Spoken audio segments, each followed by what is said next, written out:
हे वडे तुम्ही बघू शकता कोणत्याही प्रकारची भाजणी न करता घरचेच 3 ते 4 पदार्थ मिसळून आपल्याला हे पीठ तयार करायचं आहे आणि त्या पिठापासून फक्त 10 मिनिटामध्ये हे असे मस्त गुबगुबीत मालवणी वडे किंवा कोंबडी वडे, कोकणी वडे तुम्ही झटपट 10 ते 15 मिनिटात बनवू शकता.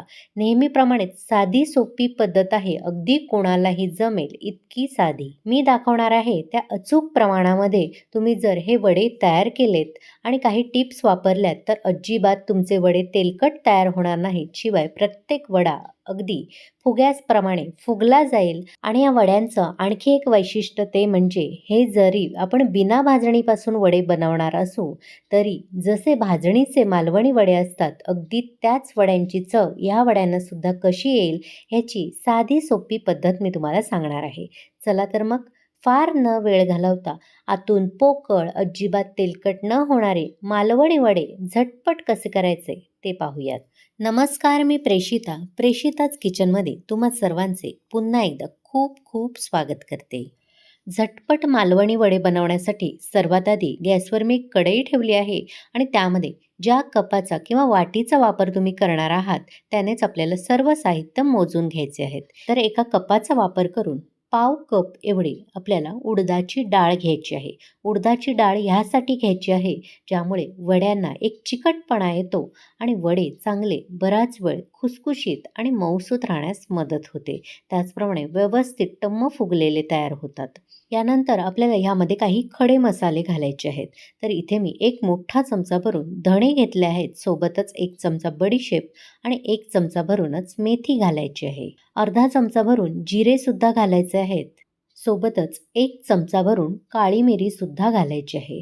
आता गॅस आपल्याला चालू करून घ्यायचा आहे आणि मंद आचेवर हे पदार्थ आपल्याला काही सेकंद फक्त भाजून घ्यायचे आहे. हलकासा सोनेरी रंग येईपर्यंत.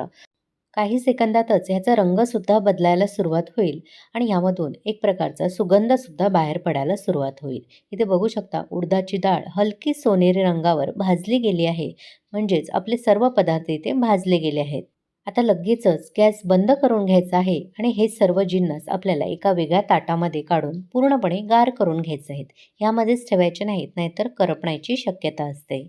पुढच्या 2 मिनिटातच भाजलेले सर्व जिन्नस गार झाले आहेत. आता एक मिक्सरचं भांडं घ्यायचं आहे.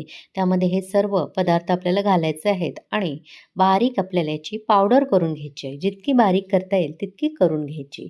इथे बघू शकता मी बारीक पावडर करून घेतली आहे. थोडीशी भरड असेल तरी काही हरकत नाही.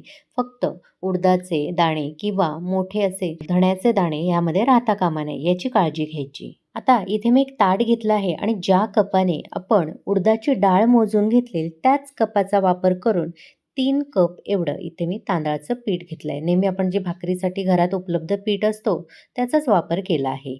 सोबतच 1 कप भरून गव्हाचं पीठ घालायचं आहे. त्याचप्रमाणे 1 कप एवढं ज्वारीचं पीठ घालायचं आहे. सोबतच अर्धा कप एवढं आपल्याला बेसन म्हणजे चण्याची डाळ असते त्याचं पीठ घालायचं आहे.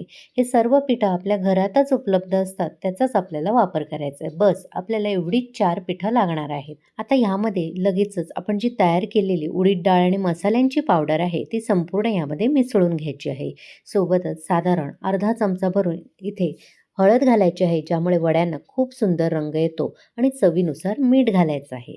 आता हे सर्व कोरडी पिठं आपल्याला एकजीव करून घ्यायची आहेत. हे झालं आपलं वड्याच्या प्रीमिक्स तयार. म्हणजे हे एकदा पिठं अशी तुम्ही मिसळून ठेवलीत आणि हवाबंद डब्यामध्ये भरून ठेवलीत. तुम्हाला जेव्हा वडे करायचे आहेत तेव्हा झटपट फक्त यामध्ये गरम पाणी घालायचं, वड्याचं पीठ मळून घ्यायचं आणि वडे तयार करायचे. इतकी साधी सोपी पद्धत आहे. इथे आता सर्व पिठाचे मी वडे करणार नाही आहे. त्यामुळे एका स्वच्छ अशा काचेच्या बरणीमध्ये हे मी पीठ भरून ठेवलं आहे आणि हे असंच ठेवून देणार आहे. जेव्हा मला वडे करायचे असतील तेव्हा त्याचे मी वडे करणार आहे. आता उरलेल्या पिठाचे वडे कसे बनवायचे ते पाहूयात. इथे मी गॅसवर चांगलं कडकडीत गरम पाणी करून घेतलं आहे. हे गरम पाणी थोडंसं ह्यामध्ये घालायचं आहे. साधारण अर्धा कप एवढं मी सुरुवातीला पाणी घालणार आहे आणि फार गरम असल्यामुळे एखाद्या चमच्याने असं मिसळून घ्यायचं आणि त्यानंतर हाताने एकजीव करून घ्यायचं. आधीच यामध्ये फार जास्त पाणी घालायचं नाही तर थोडंसंच पाणी घालायचं आहे. म्हणजे या पिठामध्ये हे गरम पाणी लागल्यामुळे पीठ चांगलं मऊसूत बनेल आणि वडे आपले दिवसभर मऊसूत राहायला मदत होईल. व्यवस्थित असं पीठ एकजीव करून झालं हाताने, की हे पीठ साधारण आपल्याला 5 मिनिटासाठी झाकायचं आहे. म्हणजे पीठ फार गरम आहे, ते थंडसुद्धा होईल, कोमट होईल आणि आपल्याला व्यवस्थित मळतासुद्धा येईल. 5 मिनिटानंतर आपण बघूया, पीठ चांगलं कोमट झालं आहे, हाताला सोसवेल इतकं कोमट झालं आहे. पाणीसुद्धा कोमट झालेलं आहे. आता ह्या कोमट पाण्याचाच वापर करून थोडं-थोडं पाणी ह्यामध्ये घालायचं आणि घट्ट पिठाचा गोळा मळून घ्यायचा. फार सैलसर आपल्याला कणिक मळायचं नाही, कारण त्यामुळे वडे आपले तेलकट होण्याची शक्यता असते. इथे बघू शकता मी घट्ट पिठाचा गोळा मळून घेतला आहे. घट्ट असला तरी तो तितकाच मऊसूत आहे. आता हे पीठ आपल्याला झाकून 5 मिनिटासाठी असंच ठेवायचं आहे मुरण्यासाठी, म्हणजे वडे आपले चांगले टम्म फुगले जातील. तुमच्याकडे जर फार वेळ असेल, आरामात वडे करायचे असतील तर चांगले 1-2 तास हे झाकून ठेवायचं, म्हणजे पीठ चांगलं फुलून येतं आणि प्रत्येक वडा टम्म फुगला जातो. इथे 5 ते 10 मिनिटं मी पीठ फक्त ठेवलेलं. आता झाकण लगेचच उघडून बघूया आणि यातलं थोडंसं पीठ मी इथे सुरुवातीला काढून घेणार आहे आणि ते व्यवस्थित मळून घ्यायचं आहे आणि बाकीचं पीठ झाकून ठेवायचं आहे. आता हे पीठ पुन्हा एकदा मी व्यवस्थित मळून घेणार आहे. प्रत्येक वेळेला वडे करताना पीठ चांगलं असं मळून घ्यायचं, म्हणजे वड्यांना तडे जात नाहीत आणि व्यवस्थित वडे फुगले जातात. मळलेल्या पिठाचे मध्यम आकाराचे मी गोळे तयार करून घेणार आहे. असे गोळे केले की भराभर वडे तयार करता येतात. आता हा गोळासुद्धा व्यवस्थित एकदा मळून घ्यायचा आहे. आज मी तुम्हाला 2 पद्धतीने वडे कसे करायचे ते दाखवते. सर्वात आधी इथे मी बेकिंग शीटला थोडंसं तेल लावून घेतलं आहे आणि या गोळ्याला सुद्धा तेल लावून घेतलं आहे. आता हातांची बोटं आहेत, त्याने फक्त आपल्याला हे कडेकडेने असं दाबून घ्यायचं आहे गोलाकार. म्हणजे हे आपण जे वडे पारंपरिक पद्धतीने करतो ते थापून वडे करायची पद्धत मी तुम्हाला सांगितली आहे. खरं तर हे वडे केळीच्या पानावर केले जातात, पण मला आज केळीचं पान भेटलं नाही, त्यामुळे मी इथे बेकिंग शीटवरच करत आहे. प्लॅस्टिकचा एखादा पेपर घेतलात तरी देखील चालेल. आणि या वड्याला मध्यभागी मी भोक पाडून घेतला आहे, म्हणजे हे भोकाचे वडे तयार झाले. आता वडे करण्याची दुसरी पद्धत मी तुम्हाला सांगते.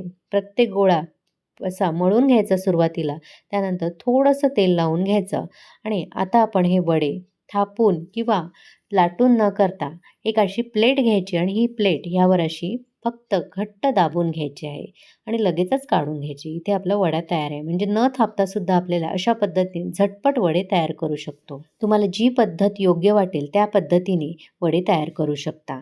आता वडे आपण लगेचच तळून घेऊया. त्यासाठी कढईमध्ये तेल चांगलं कडकडीत गरम करून घ्यायचं. तुम्हाला समजत नसेल की किती गरम करून घ्यायचं, तर पिठाचा एक गोळा टाकून बघायचा. चटकन तो वर आला पाहिजे इतकं तेल आपल्याला चांगलं गरम पाहिजे, म्हणजे वडे व्यवस्थित फुगले जातात. आता आपण तेलात वडा सोडूया. तर वड्याची जी आपण थापलेली बाजू असते ती खाली गेली पाहिजे आणि जी पोळी पाटावरची बाजू असते ती वर आली पाहिजे. अशा रीतीने आपल्याला वडा सोडायचा.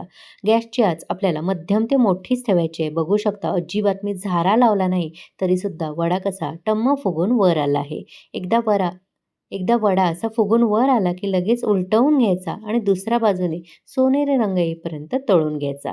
गॅसची आच कमी जास्त करायची नाही, मध्यम ते मोठीच ठेवायची आहे सुरुवातीपासून शेवटपर्यंत. इथे बघू शकता वडा किती मस्त फुगला गेला आहे. अगदी जसा फुगा फुगला जातो त्याप्रमाणे टम्म फुगला गेला आहे.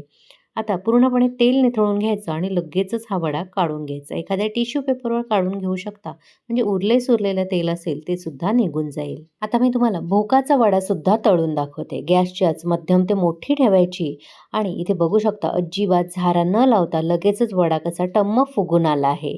एकदा असा फुगून आला वडा की लगेचच आपल्याला तो उलटवून घ्यायचा आहे आणि दुसऱ्या बाजूने सुद्धा सोनेरी रंग येईपर्यंत तळून घ्यायचा आहे. गॅसची आच मध्यम ते मोठीच ठेवायची.